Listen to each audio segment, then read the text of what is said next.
Halo semuanya, saya Giga Jrikawaradhi, saya adalah perwakilan dari tim Para Sigma. Di sini kami dari Universitas Gadjah Mada, kami mempresentasikan sebuah aplikasi yang kami beri nama Ruang Publik. Suara rakyat, pikiran bersama di ruang publik.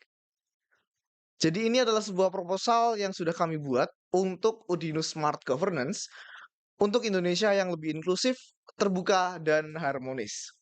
Dan tentunya, di sini sudah kami bikin, beberapa bab, pendahuluan tim pengembang, deskripsi aplikasi, manfaat dan dampak aplikasi, tahapan pengembangan, serta kendala dalam pengembangannya, begitu.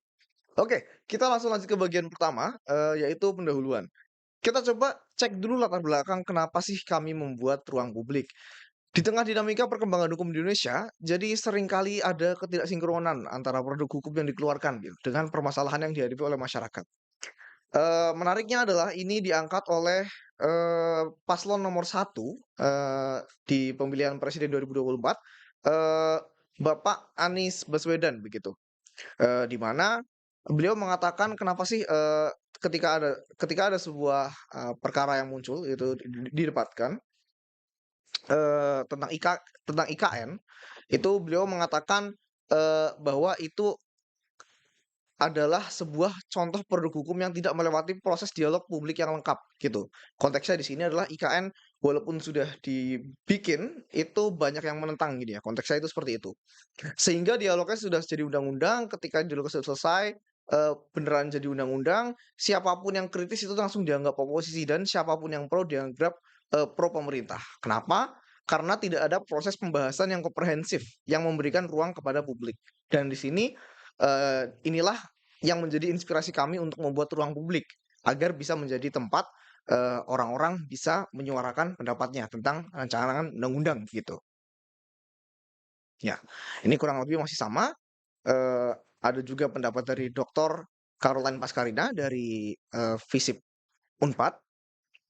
Berikutnya kita akan lanjut ke bab kedua, yaitu adalah tentang tim pengembang. Sebelumnya tadi saya sudah menjelaskan bahwa saya adalah perwakilan dari tim Parasigma dari Universitas Gadjah Mada. Saya akan memperkenalkan teman-teman saya. Eee, Kami beranggotakan 4 orang, ada M. Hasnan Regard, ada Ahmad Zaki Akmal, ada saya sendiri Giga Hijrika Waladhi, dan ada Afix Vega Praditya. Dan di sini job description dari masing-masing orang itu apa? Hasnan di sini bekerja sebagai backend developer, Ahmad Zaki Akmal sebagai front end dan backend developer, membantu Mas Hasnan, tapi utamanya ada di front end. Sementara saya sendiri itu mengatur database, DevOps, dan ideation-nya. Dan Afix Vega di sini, dia dia bertindak sebagai UI designer serta front end developer-nya, gitu. Nah, berikutnya kita langsung lanjut ke bab ketiga, deskripsi aplikasinya. Dan di sini ada beberapa subbab. Kita akan langsung masuk ke subbab pertama, yaitu dengan ide dasarnya. Seperti yang sudah saya sebutkan di bab sebelumnya, di bab satu latar belakang kami, kami mendapatkan sebuah ide untuk sistem smart governance, di mana masalah utamanya tadi adalah pembahasan RUU. Kurang interaksi dari masyarakat. Jadi tidak tidak interaktif, tidak inklusif gitu. Kenapa bisa terjadi? Jawabannya adalah karena pemerintah tidak menyediakan tempat yang mudah diakses oleh masyarakat untuk menyuarakan pendapatnya gitu. Kita sering lihat di Facebook, kita sering lihat di YouTube, di Twitter gitu. Orang-orang menyuarakan pendapatnya, tapi apakah suara tersebut sebenarnya bermakna? Nah, itu kan yang menjadi pertanyaan kita. Nah, masalahnya adalah pemerintah belum tentu mengecek tempat itu. Nah, kami berpikir, bagaimana kalau kita membuat sebuah tempat, kita membuat sebuah sosial media yang dia emang khusus untuk membahas masalah ini gitu. Jadi dia sangat spesifik. Jadi pemerintah seharusnya tidak punya alasan untuk tidak mendengarkan rakyatnya karena sudah ada tempat khusus di mana rakyat itu berpendapat gitu. Nah, jadi premis kami itu, intinya adalah aplikasi yang didesain sebagai tempat utama untuk berdiskusi mengenai RUU yang baru muncul. Semua, masyarakat itu suaranya bisa didengar dan pemerintah seharusnya bisa mendengar dengan lebih mudah. Karena sudah centralized, terpusat semuanya menjadi satu sosial media, yang itu juga khusus untuk menyalurkan aspirasi mengenai RUU, gitu. Itu adalah premis kami. Dan fitur utama kami ini di sini kami, menyediakan 4 fitur utama penting. Yang pertama itu ada UI UX yang difokuskan pada pengenalan RUU. Jadi walaupun penggunanya melakukan skimming, jadi cuma gitu, itu seharusnya mereka tetap membaca sekilas apa, RUU yang ada di, aplikasi yang, telah kita buat ini, di ruang publik. Berikutnya kami juga memperkenalkan sistem upvote downvote begitu. Mungkin kalau, teman-teman sekalian pernah melihat di Reddit, yang sekarang saat ini di-ban ya, oleh Kominfo, sistemnya mirip seperti itu. Jadi untuk mengangkat RUU yang dirasa lebih berimpact. Kenapa begitu? Karena terkadang ada RUU yang digunakan untuk, eee, istilahnya distraction gitu ya, sebagai, pengalihan. Yang ketiga ada fitur following RUU ataupun topik yang diminati, sehingga mendapatkan rekomendasi lainnya berdasarkan algoritma yang sudah kami buat. Berikutnya yang keempat ada status tracker untuk mengetahui stance parpol maupun melihat progres administrasi RUU sampai tahap apa. Jadi kita tetap bisa mengawalinya begitu. Itu adalah fitur utama kami yang walaupun nanti ada fitur-fitur lainnya, cuma kami rasa itu bukan highlight-nya, ini adalah highlight-nya gitu. Nah, teknologi yang kami gunakan di sini apa? Kami menggunakan untuk front end itu ada Tailwind, kami menggunakan TypeScript, dan untuk framework-nya kami menggunakan Next.js. Sementara untuk back end, kami menggunakan Node.js Runtime, TypeScript juga, dan Express.js. Sementara untuk project management-nya kami menggunakan GitHub serta Figma gitu. Untuk database kami menggunakan, Mongo, eee, dan untuk deployment-nya kami menggunakan Vercel gitu. Oke, kita langsung lanjut ke bab 4, yaitu manfaat dan dampak dari aplikasinya. Oke, manfaat aplikasinya di sini kami mengambil 3 yang paling kami suka. Yang pertama ada peningkatan partisipasi masyarakat dalam perancangan UU, di mana, biasanya masyarakat itu merasa left out, merasa disingkirkan gitu, karena bukan siapa-siapa, masyarakat bukan dewan, suara kita tidak bermakna, biasanya kan seperti itu. Nah, ini adalah, manfaat pertama. Peningkatan partisipasi masyarakat. Kita memberikan platform di mana masyarakat bisa aktif, kita membuat sebuah ruang yang lebih inklusif untuk masyarakat agar bisa menyuarakan suaranya. Berikutnya adalah pengambilan keputusan yang lebih baik.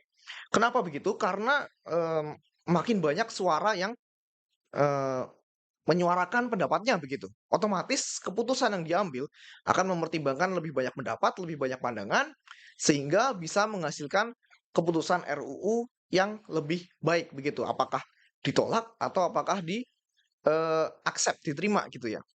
Dan, bagusnya adalah karena ini terkumpul menjadi satu forum, menjadi satu ya kita anggap aja forum gitu ya, akan ada argumen pro dan kontra dalam satu forum diskusi gitu, untuk memfasilitasi pertukaran pandangan yang seimbang. Jadi, akan ada kemungkinan kecil, eee, untuk berat sebelah begitu ya, ini istilahnya seperti itu. Dan yang ketiga itu adalah transparansi dan keterbukaan.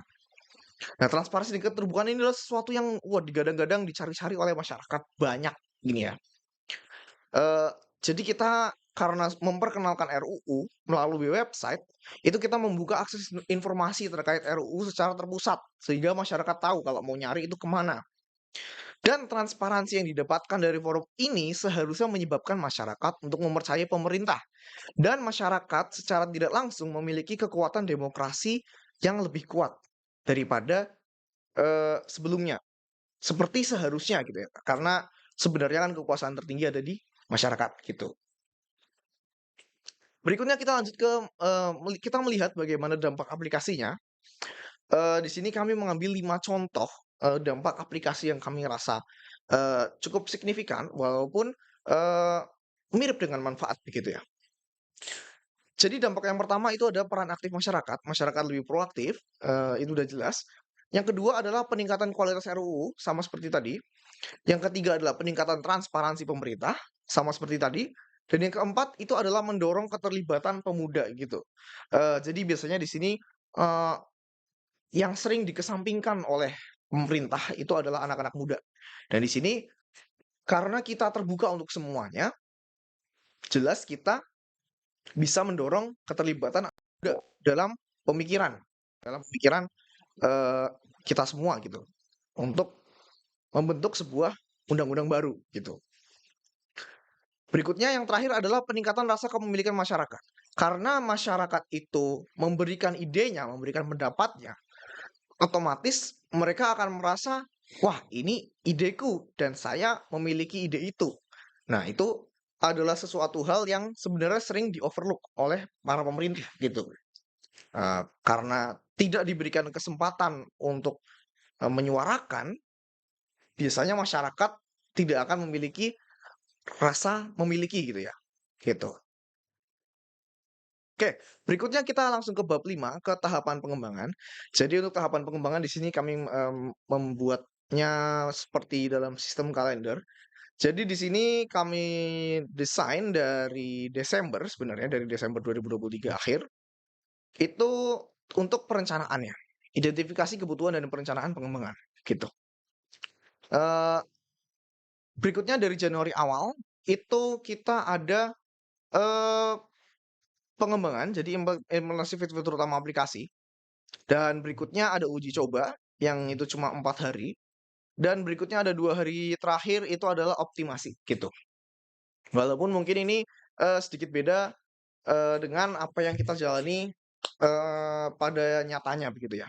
Karena, ya nanti ada kendalanya yang nanti juga akan saya jelaskan, mungkin cukup jelas ya untuk yang ini. Nah, berikutnya ini adalah bagian yang terakhir, bab 6 kendala dalam pengembangan.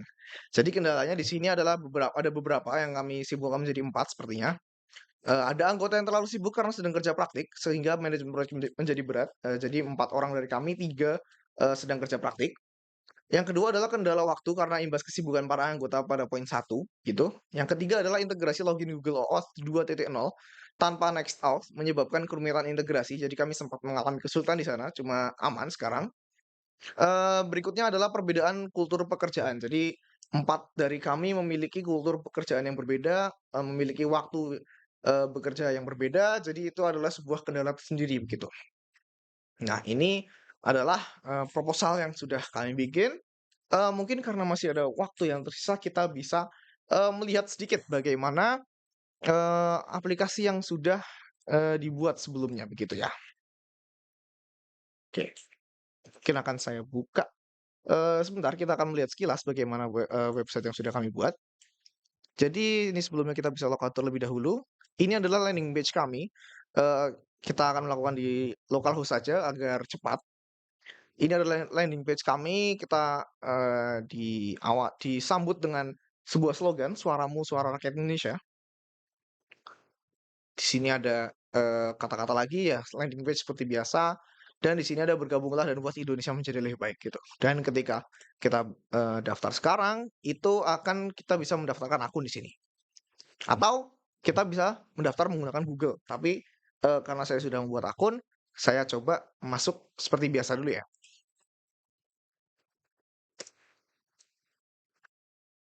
Oke.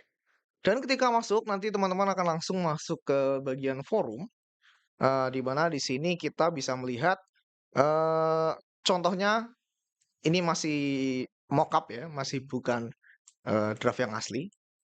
Ini akan melihat siapa uploader-nya, apakah dia akun resmi atau tidak, kapan dia mengupload, judul rancangan undang-undangnya, dan statusnya ada di sebelah kanannya ini.